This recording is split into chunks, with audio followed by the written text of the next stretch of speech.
ir à cidade, mas você precisa ir lá pregar para eles dizer que se não se arrependerem, certamente vão perecer, vão morrer.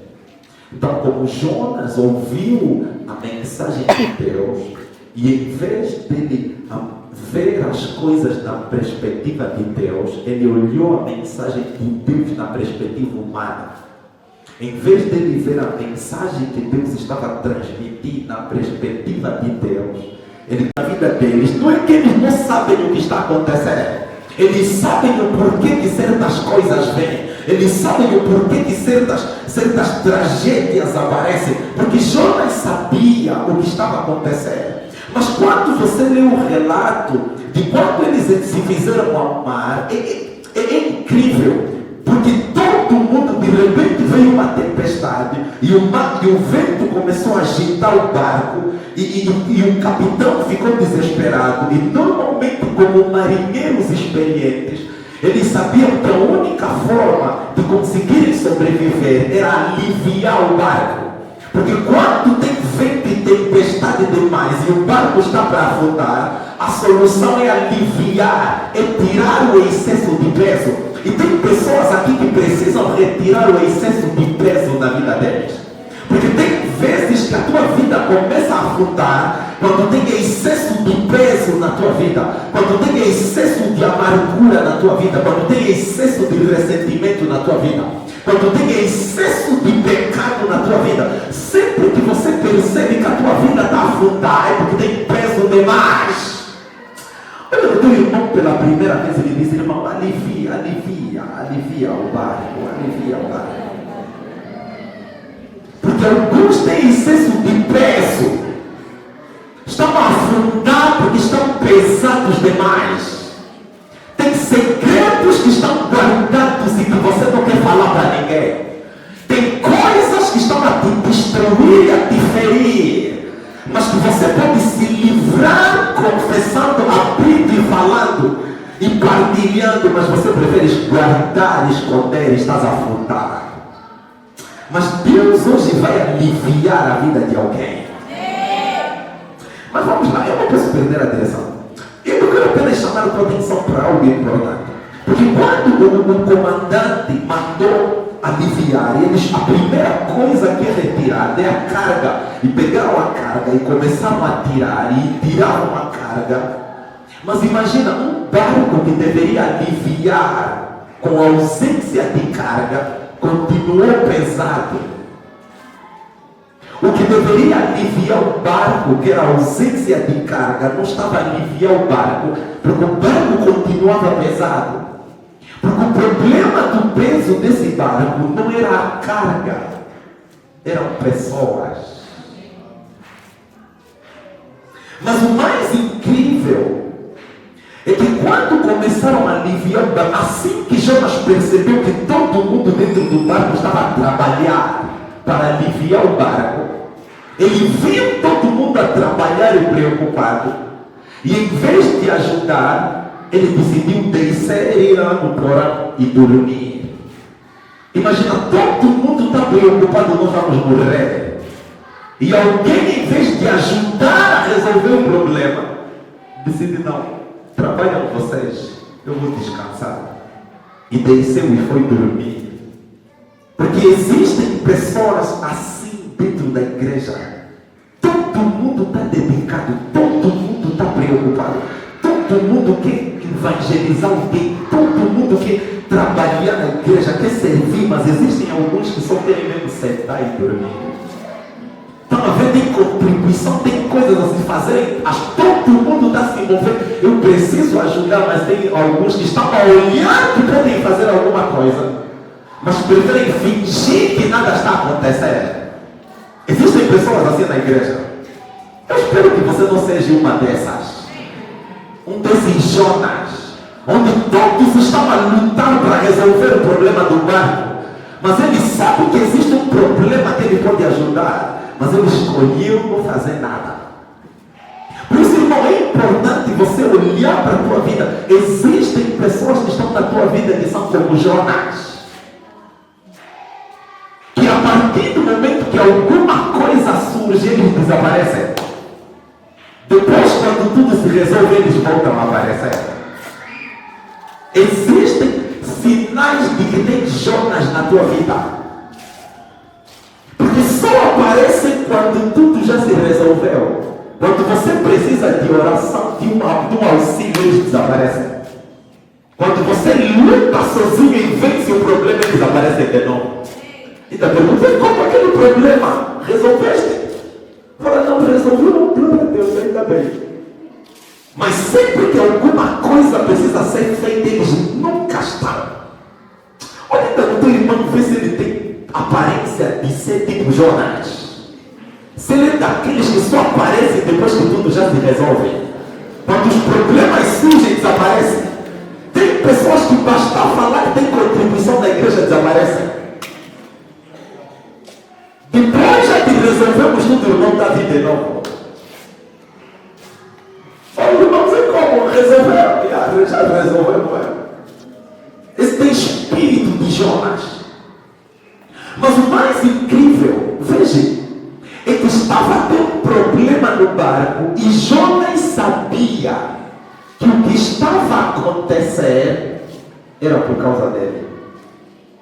Mas em vez de chegar e dizer, olha, o que está a acontecer, a culpa é minha, ele preferiu fingir, deixar os outros lutarem o problema dele. Mas ele próprio não faz nada com relação ao próprio problema que ele estava causando. Deixa eu só dizer isso para mim. É sempre importante você avaliar as pessoas que estão ao redor de você. Porque eu aprendi algo com a vida. Aprendi com a vida a nunca me esforçar por quem não está disposto a fazer sacrifício ele próprio. Pela mudança da vida dele. A partir do momento em que alguém não está disposto a se sacrificar para mudar, eu também não vou fazer nada. Porque existem alguns que têm espírito de Jonas. Querem que os outros se sacrifiquem por eles, mas eles não querem fazer sacrifícios nenhums. A partir do momento em que você não está disposto a se sacrificar, eu também vou te deixar. Eu não vou lutar por você e você não está a lutar por você próprio. Eu não posso estar a jejuar por você e você não quer jejuar você próprio. Eu não posso estar a orar por você e você não quer orar você próprio. Eu estou acordado na madrugada para orar por você, mas você está dormindo a noite inteira. Quando eu perceber que você não está disposto a fazer sacrifícios pela tua mudança, eu também vou te dizer, irmão, Pai do Senhor, se sacrifica por quem está a fazer sacrifícios. O que mostra que algo pode acontecer na tua vida não é o quanto eu estou a orar por você, é o quanto você está a orar por você próprio. Se você não se sacrifica, ninguém pode se sacrificar por você. Deixa eu só falar para essa geração. Porque essa é a geração que gosta de acordar tarde, mas ainda assim esperar que as pessoas te abençoem. Onde você não faz sacrifícios nenhums, mas estás interessado em ver pessoas a fazerem sacrifícios por você. Por isso, olhe para as tuas amizades. Existem pessoas que têm espírito de Jonas. Porque depois deles batalharem e nada está a mudar, alguém disse, vamos fazer assim. Eu acho que luta física não vai resolver. Vamos lutar no espírito. Vamos começar a orar. Todo mundo aqui ora. Para encontrarmos um problema e conseguirmos resolver. Enquanto que todos estavam a orar lá em cima, Jonas estava a dormir aqui embaixo. Todos a orarem lá em cima, oh Deus, o que está se passando? A causa do problema não queria orar. Começou a dormir. Até que o capitão percebeu que dentro de todos os que haviam comprado o bilhete, faltava alguém. E percebeu, onde é que está aquele jovem que subiu aqui? Talvez foi lá embaixo e desceu. Ele disse, você não está vendo que nós estamos a trabalhar lá em cima? Você não ajuda. Vamos morrer se você não ajudar, se não se esforçarmos todos. Porque sempre Deus ordena a bênção onde existe unidade. Um Uns estavam a trabalhar, outros estavam a relaxar. E lhe chamaram e lhe disseram: olha, nós estamos a orar, você também tem que vir, ora também, para ver se a solução aparece. E Jonas subiu e reuniu o pessoal e disse: olha, não é preciso mais orar. Eu vou vos contar o que está se passando.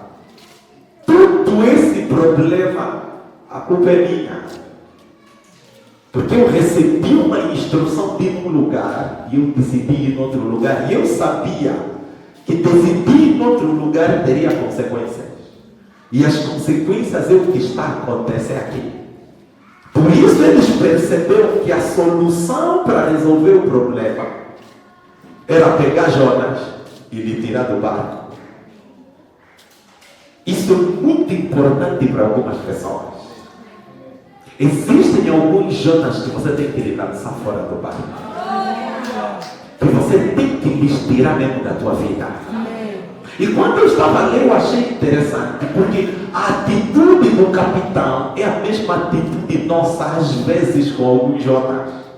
Porque o próprio capitão sentiu pena e disse: nós vamos te atirar, você vai morrer, rapaz. E ele disse: não se preocupem, é mais importante eu sair e vocês continuarem vivos, do que vocês me manterem aqui e morrermos todos. Existem pessoas que não saírem da tua vida, você vai morrer juntamente com eles. Tragédia vai acontecer na tua vida junto com aquela pessoa. Existem problemas que só surgem quando você se associa às pessoas erradas. E enquanto você mantém essas pessoas na tua vida, tem problemas que nunca vão acabar. Eu pensei que alguém ia falar bem por causa disso. Por isso, mesmo que é melhor você se afastar de algumas pessoas para você evitar problemas piores. Vai te doer no princípio, mas você vai saber, pelo menos livre. Porque o que você acha que pode acontecer, do mesmo jeito que Deus está cuidando de você, Deus vai cuidar de quem saiu da tua vida. Eu pensei que alguém entendeu. Mas vamos, eu quero ensinar algo para você para olharmos. Quando pegaram Jonas e lhe lançaram, o problema que havia surgido por causa daquele homem automaticamente desapareceu. E eles que acharam que Jonas morreria, só que eles colocaram Jonas exatamente no lugar onde ele tinha que estar, que era em direção ao lugar que Deus queria que ele fosse. Porque o problema termina quando as pessoas pegam o caminho certo. E às vezes pegar o caminho certo é te tirar da direção errada. E assim que Jonas entrou, caiu no mar e o peixe veio e lhe pegou. Essa é a minha mensagem de hoje. Jonas, dentro do peixe, ele fez essa oração que nós lemos, que começou no versículo 1 do capítulo 2. Ele começou a orar. Mas quando você começa a ler a oração de Jonas desde o versículo 1, a oração de Jonas começa com reclamação, com murmuração. Isso mesmo, olha só o que está acontecendo comigo, a minha vida está mesmo mal. Eu até não sei mais porquê. E ele começa a lamentar dentro do barco, do peixe. Mas a partir do versículo 6 que nós começamos a ler, a oração de Jonas muda. Ele deixa de lamentar e ele começa a expressar para Deus aquilo que Deus significava para ele. Veja, ele estava diante de uma situação difícil. Ele estava a viver uma situação que ele não sabia como sairia dela.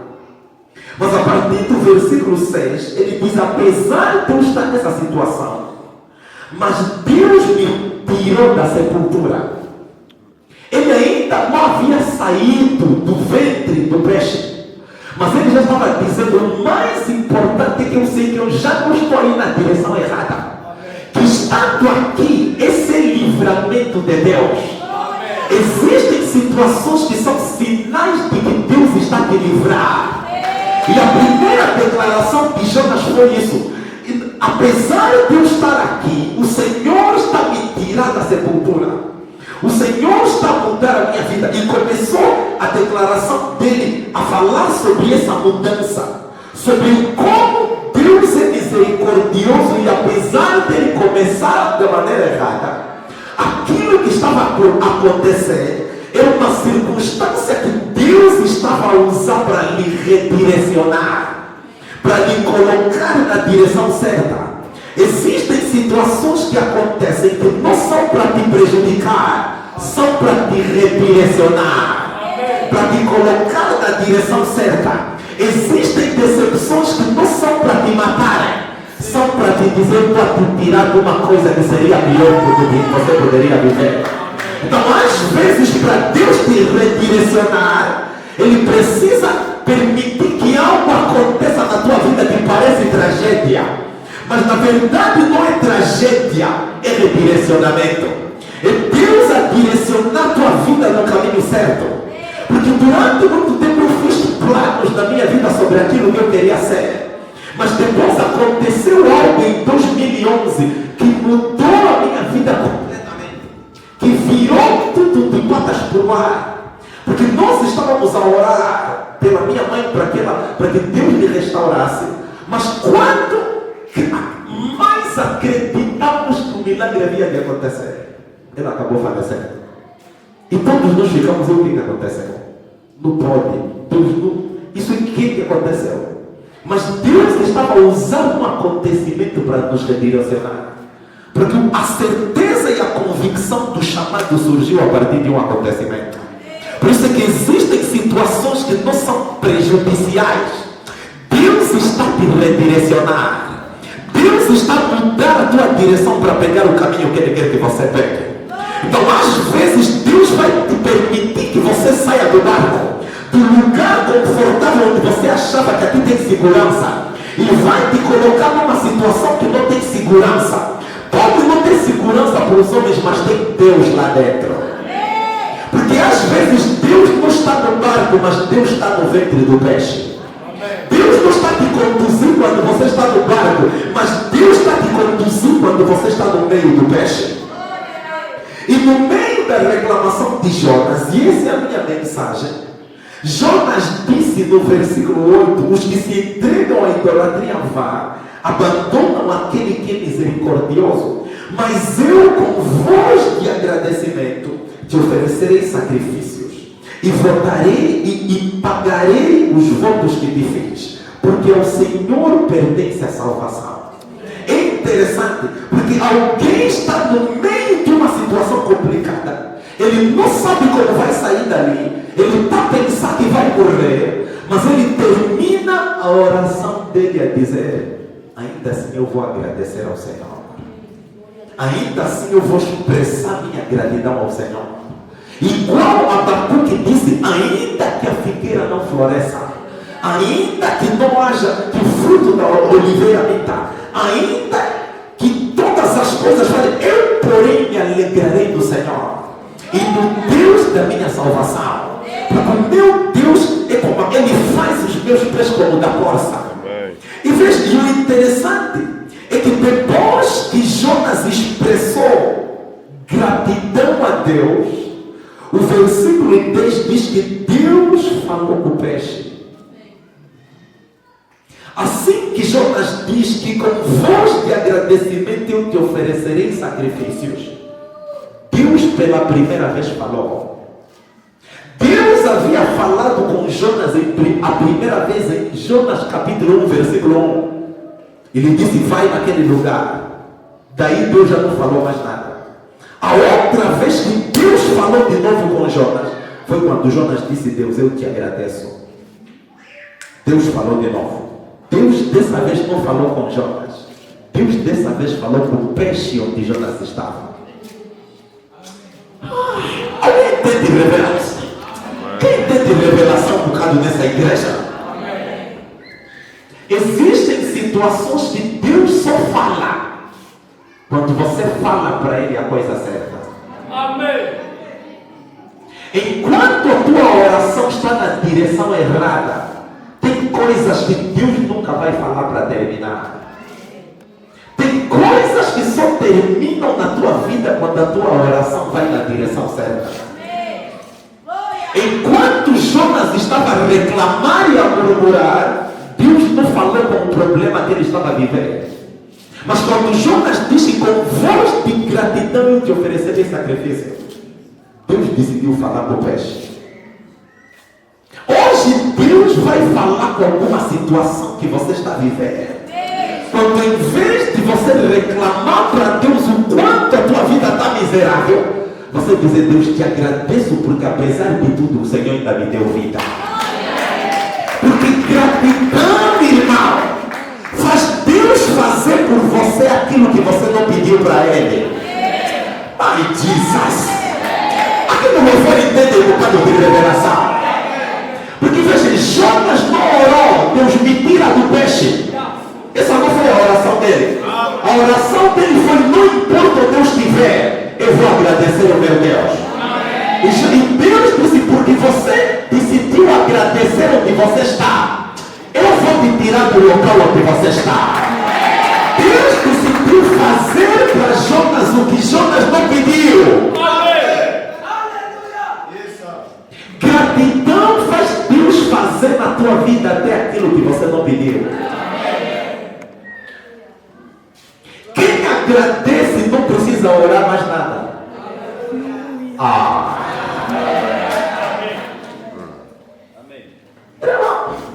Vamos revelar isso como para me entender.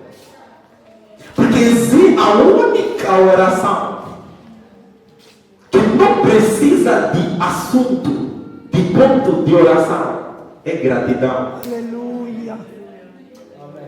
Porque gratidão é o resumo de todas as outros tipos de oração. Amém. Porque quem agradece não precisa mais interceder. Porque dentro da gratidão já tem intercessão. Quem agradece não precisa mais suplicar. Porque dentro da gratidão já tem súplica. Quem agradece não precisa mais lembrar para Deus onde você está. Porque gratidão já faz Deus ver onde você está. Tem coisas que mudam quando você para de reclamar. Por isso que, irmão, veja só, sempre que você reclama, não tem nada que muda na tua vida com a tua reclamação. Antes, pelo contrário, a tua comunhão com Deus começa a diminuir, a tua vontade de orar começa a diminuir. Porque o teu foco está em você e no que está acontecendo. Mas quando você começa a agradecer, imagina alguém está dentro da boca de um peixe e ele está dizendo que com voz de gratidão eu vou oferecer sacrifícios a Deus. Que sacrifício que você vai oferecer? Venha dar o pistache. Esqueceste o pistache? Aí o pistache vai oferecer que a Deus. E ele disse: eu vou pagar os meus votos ao Senhor. O que ele está dizendo? Aquilo que eu prometi para Deus eu vou fazer. Vais fazer o que se você está no meio do peixe? Porque Jonas sabia que quem agradece, Deus se lembra daquela pessoa. Até naquilo que você não fez menção diante dela. Por isso é que ele fez Filipenses capítulo 4, versículo 6. A Bíblia diz que você não pode estar ansioso com coisa nenhuma. Porque a ansiedade não resolve coisa nenhuma. Mas ele diz: antes as vossas orações sejam apresentadas a Deus com espírito de gratidão. A oração, em vez de o único remédio para a ansiedade é gratidão. Quem agradece se livra da ansiedade. Porque a ansiedade é o excesso de preocupação. E quando você começa a agradecer, as preocupações começam a se transformar em testemunho na tua mente. Vamos também entender essa manhã. Sempre que você agradece, cada preocupação vira testemunho. Porque gratidão é quando você lembra que não importa onde eu estou, existe um Deus que não vai me deixar onde eu estou. Porque Jonas estava dizendo: não importa onde eu estou, se eu agradecer esse Deus, aonde eu estou Ele vai me tirar. E Ele vai prometi que eu vou fazer. Por isso, sempre que você agradece, a tua força espiritual é renovada. A graça de Deus na tua vida é restaurada. Porque gratidão é oração de fé. Sempre que você está a agradecer, você está a fazer oração de fé. Oração de fé é quando você ora por aquilo que você ainda não tem, mas você já acredita que você já tem. Porque Jesus disse que tudo quanto pedirem ao meu Pai em oração, creem que já receberam. E assim será. Você crê que já recebeu alguma coisa quando você começa a agradecer. Você ainda não está a ver, mas você já crê que você já tem aquilo. Você já sabe, eu não sou uma pessoa estéril, eu sou uma pessoa frutífera. E quando você agradece, você está a lembrar que o Deus que eu sirvo é maior do que aquilo que eu estou a viver. Então eu não vou limitar a minha vida ao que estou a viver, porque existe um Deus que está além do que eu estou a viver. Por isso que eu já te agradeço porque tenho casa própria. Mas o meu presente ainda não mostra isso. Eu não estou preocupado com o meu presente. Eu estou a agradecer a Deus por aquilo que eu já vou ver acontecer. Alguma solteira tem que dizer que eu sou brincando pelo meu casamento. Eu vou ser uma mulher muito feliz. Mas não me decepcionaram. Não, Deus me livrou de algo e tem algo melhor que Ele está preparado para a minha vida.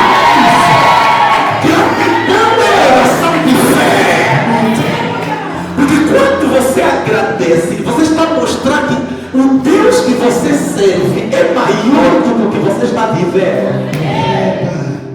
E quando você reclama, você está a dizer que o Deus que você serve é menor do que você está vivendo. Que a única coisa que você consegue reclamar, olha, eu sou, eu não está vendo, eu não sei mais minha vida. Você está dizendo que o Deus que você serve é tão pequeno que não tem capacidade de te tirar de onde você está. Por isso é que você precisa reclamar, você precisa murmurar. Por isso é que sempre, em vez de você reclamar, aprenda a agradecer. Porque gratidão é oração de fé. Em segundo lugar, gratidão é oração de humildade, é expressão de humildade. Quem agradece mostra humildade.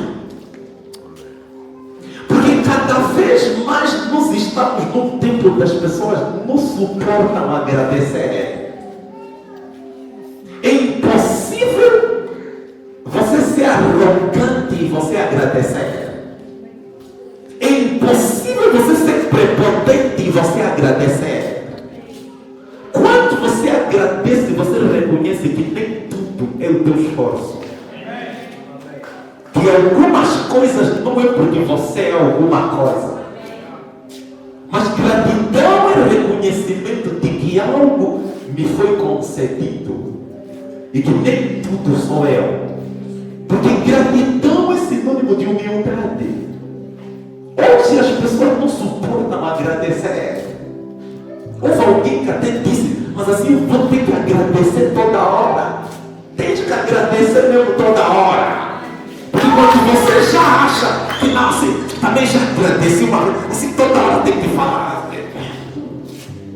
Eu porque todo orgulho já estava em cima. E você está dizendo, não, também eu posso achar que essa pessoa é tão importante assim. Porque gratidão mostra que você é humilde. Porque você está a reconhecer que algo está a vir de fora. Que de alguma forma algo está a ser tributado à tua vida. Por isso é que só pessoas humildes agradecem. Pessoas humildes não suportam agradecer. Sempre vão procurar alguma forma de se livrar de agradecer.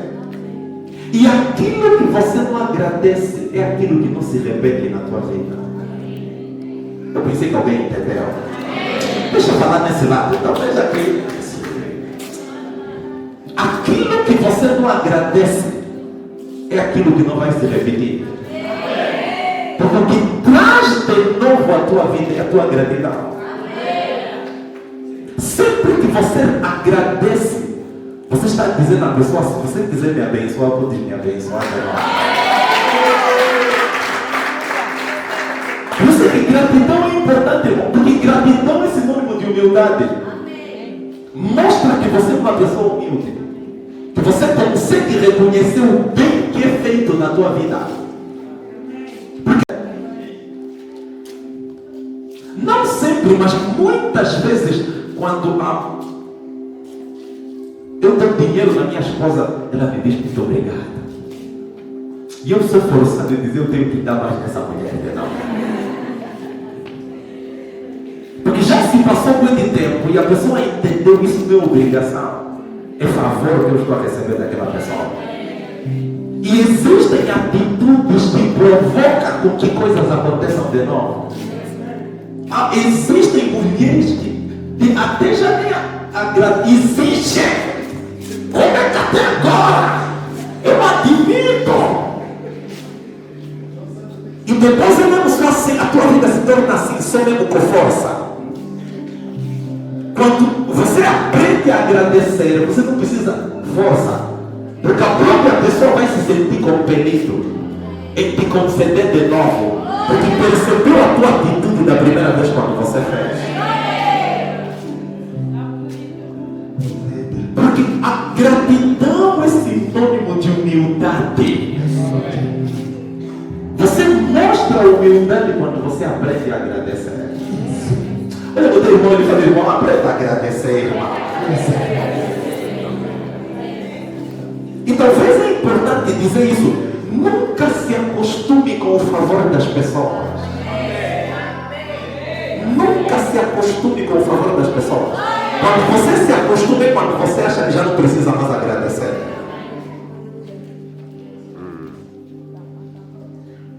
Quem aprende a agradecer, ele sabe: eu não posso me acostumar, eu preciso sempre reconhecer.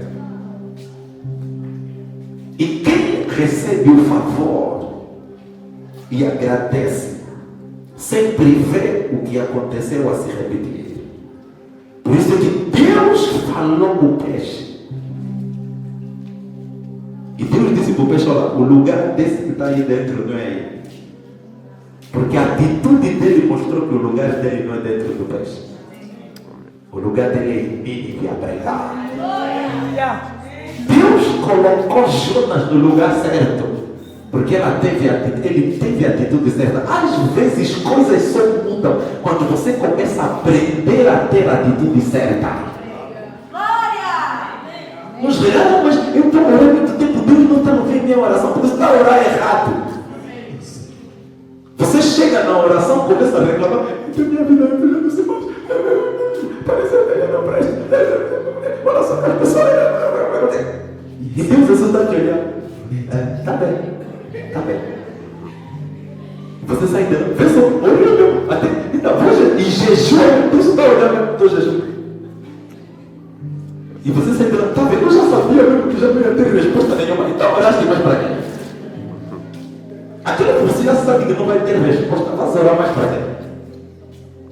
É importante você aprender a ter a atitude certa. Porque é a atitude certa que produz a coisa certa. Quando você tem a atitude errada, sempre vai produzir a coisa errada. Agora você me entender nessa manhã? Olha no teu irmão, aprenda a agradecer, irmão. Olha do outro lado e me fala: irmão, aprenda a agradecer. Olha para ele de novo, ele emprega, ele fala: irmão, nunca se acostume com o favor das pessoas. Ele fala: agradeça sempre. Por isso é que faça esse teste. Você que é filho, a próxima vez que os teus pais te darem alguma coisa, agradeça. E você vai ver a atitude deles para contigo. Porque estamos acostumados demais as pessoas a reclamarem. Você é esposa. Da próxima vez que o teu marido agradece ainda. Vais ver que de repente vai sair um sorriso na boca desse homem. A dizer, pá, o que aconteceu com essa mulher? Essa nunca me agradeceu nada. Só reclama. Até ainda isso não chega. Isso chega para quê? Agradecida. Às vezes os homens estão dizendo essa parte está boa, essa parte.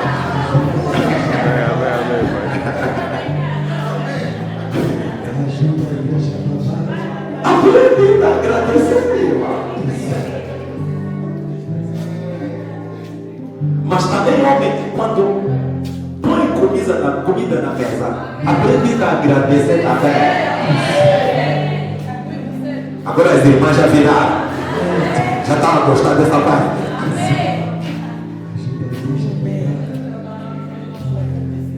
Porque nós também somos exigentes. Não agradecer Dita. Porque alguém se esforçou para produzir aquilo. Alguém aplicou o melhor dele para produzir aquilo. Uns ainda olham. Está levantado aí. Desprezou o sacrifício alheio. Agradeça ainda. Da próxima vez vai sair algo melhor de lá. Amém. Amém. Por isso, pela última vez, diga no teu irmão, aprenda a agradecer.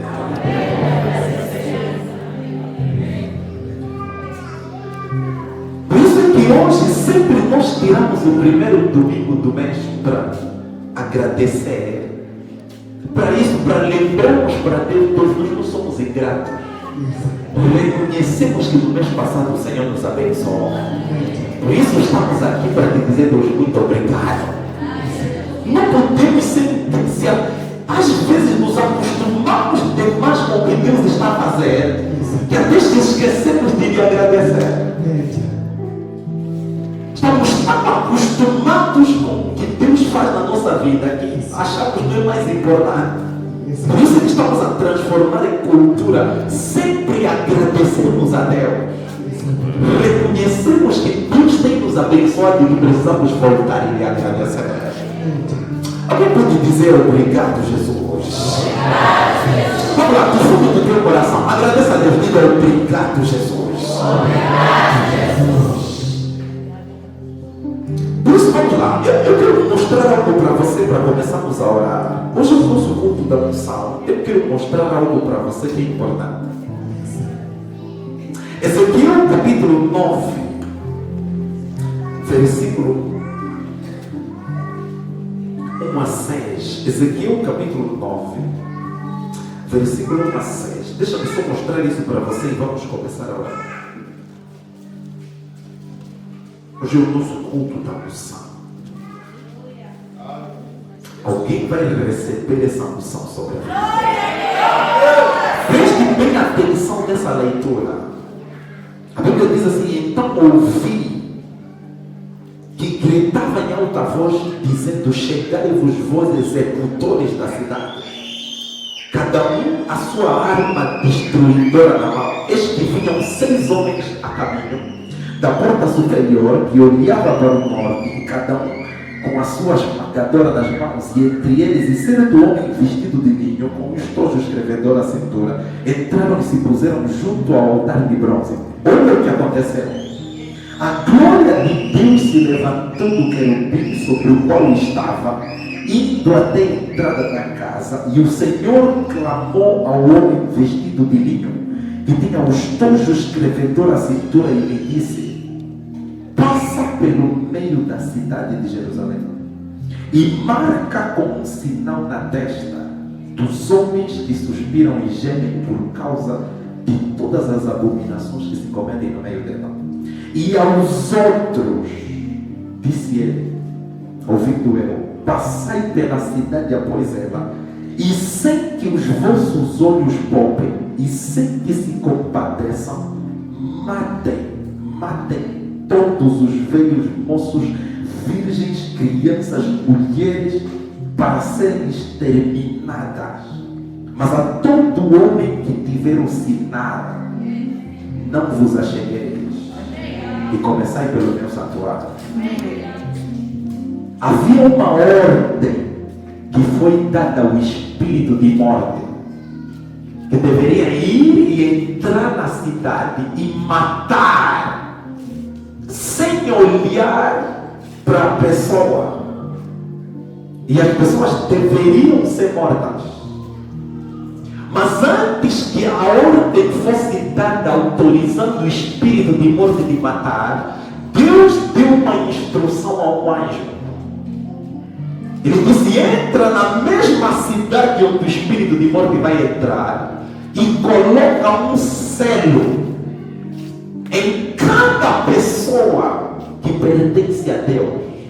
Sela cada um deles, de maneira que quando o espírito de morte vier para matar, a única distinção que vai haver é sobre quem tem o selo na testa e quem não tem. O anjo só percebeu a diferença de quem deveria morrer para quem não deveria morrer por causa do selo que foi colocado antes que a morte viesse. Sempre antes da morte vir, existe a provisão de Deus primeiro, para garantir que aquilo que vai se manifestar não afete todos.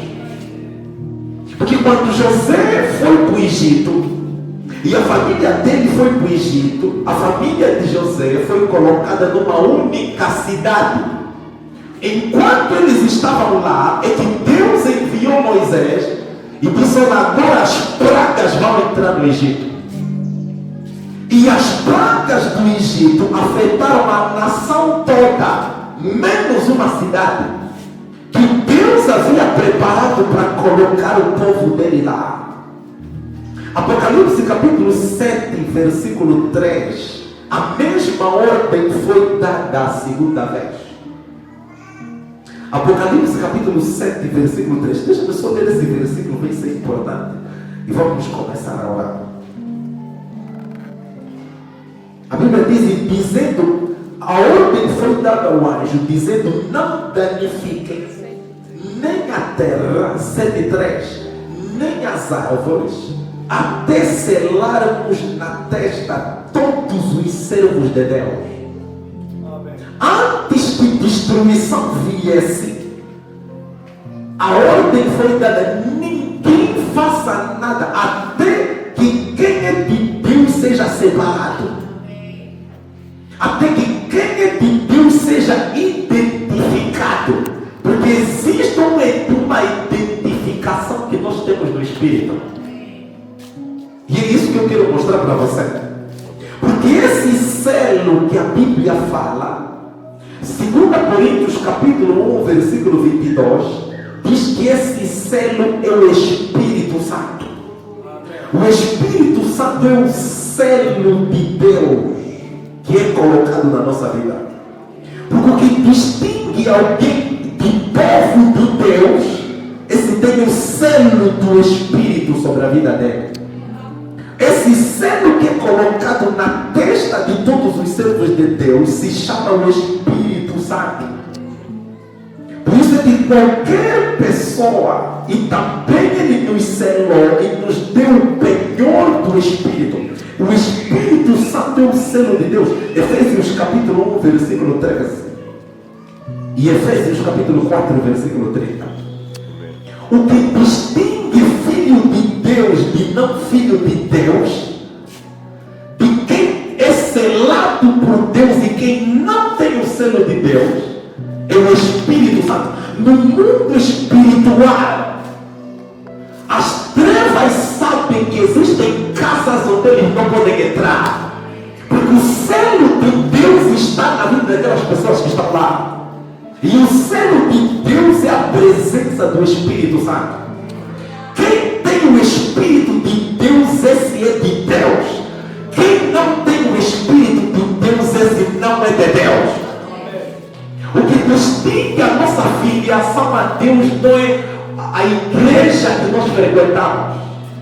É se o selo de Deus está nas nossas vidas.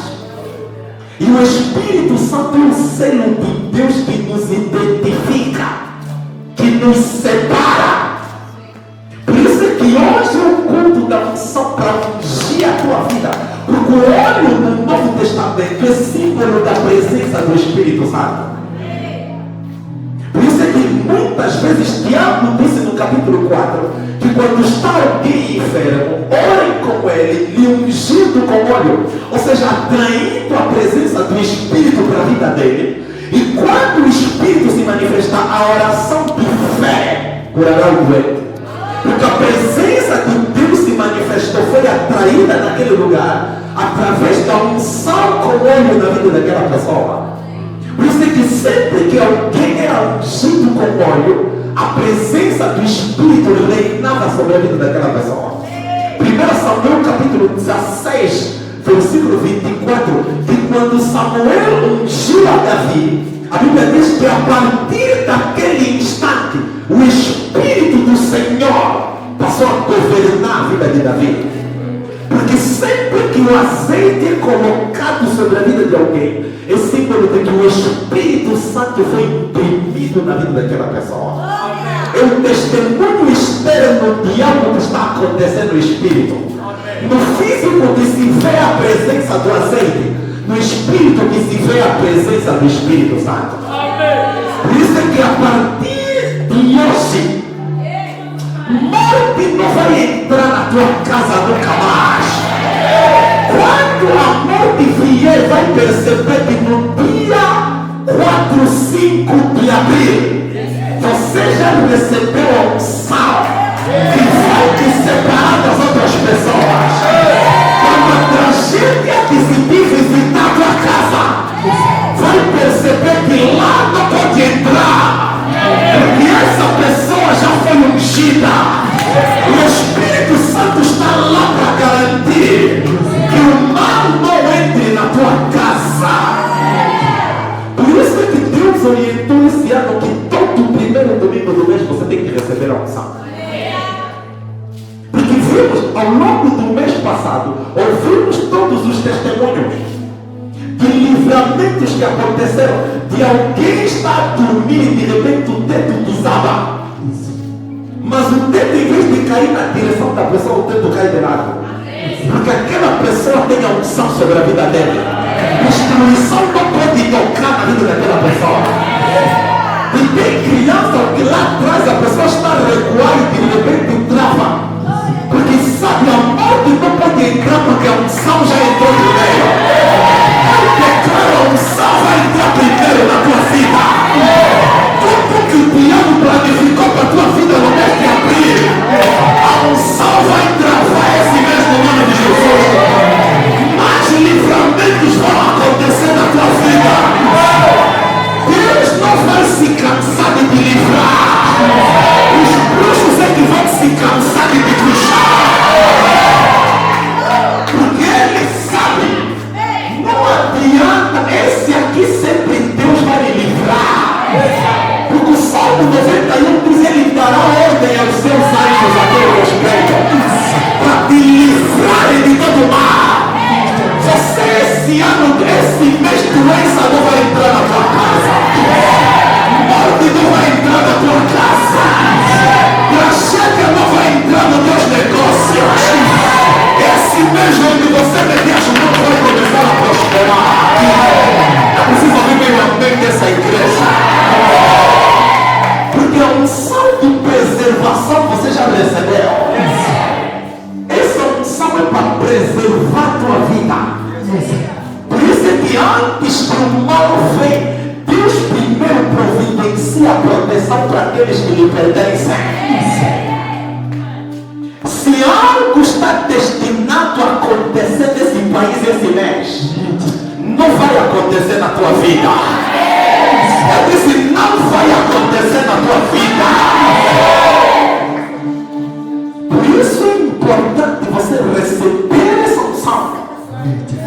Porque como resultado dessa unção que recebemos em março, todos esses livramentos, e ao longo do mês parece que cada domingo tem alguém a agradecer porque Deus lhe livrou de alguma coisa.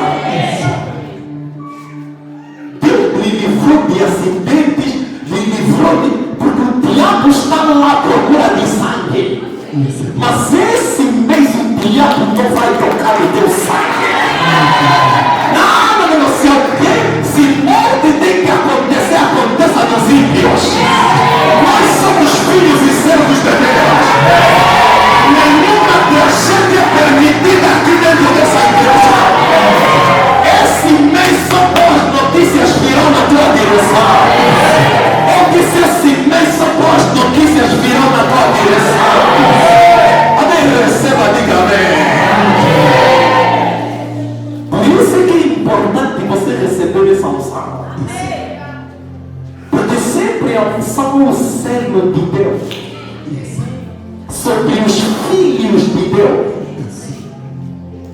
Porque quem não é filho de Deus, não adianta, podemos meter óleo na tua cabeça.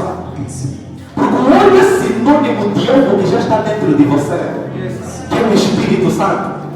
Se o Espírito Santo não está dentro de você, o óleo mesmo só óleo, mesmo só mais nada. A única forma desse óleo ter um significado espiritual é se você já é filho de Deus. É a única forma desse azeite ter propósito espiritual. Porque senão não só algo que está sendo colocado sobre você que não vai produzir nada. Porque o selo é para os filhos de Deus. Tem algum filho de Deus aqui? Diga amém. Se você ainda não é filho de Deus, você precisa ser filho de Deus primeiro. Porque no Espírito é assim que as coisas acontecem. Deus não se deixa escarnecer. Aquilo que o homem semeia, que você colhe. E para você colher no Espírito, você precisa entregar a tua vida a Jesus primeiro. Você precisa consagrar a tua vida nas mãos de Deus primeiro. Para que a unção que você receber tenha um propósito espiritual que ele precisa ter. E aí coisas se manifestam. Por isso hoje vamos orar. Nada está permitido acontecer na tua vida nem na tua família esse mês de abril. Abril tem que ser mês de coisas se abrirem. O que estava fechado nesse mês de abril vai se abrir. Eu disse, o que estava fechado vai se abrir. Abril é mês de se abrir. Portas vão se abrir. Oportunidades vão se abrir. Diga para o teu irmão, abril é mês de coisas se abrirem. Se coloque em pé, você vai fazer uma oração nessa manhã. Alguém está pronto a orar? Não ouvi, alguém está pronto a orar? Por isso você vai fazer uma oração simples. Você vai orar a Deus que a tua unção produza na minha vida por 30, por 60 e por 100 por um. Que a tua unção esse mês produza na minha vida por 30, por 60 e por 100 por um. Levanta as tuas mãos. Começa a orar. Deus, coloque a tua unção produza. Que a tua unção produza. Que a tua unção produza na minha vida. Que a tua unção produza na minha vida. Que a tua unção produza, ó Deus, na minha vida. Que essa unção vença as batalhas. Que essa unção se sobreponha aos obstáculos. Que essa unção suplante problemas. Que essa unção termine batalhas. No nome de Jesus.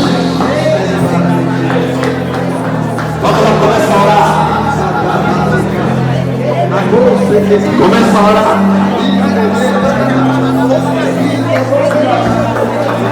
Começa a orar.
nessa manhã, na minha vida,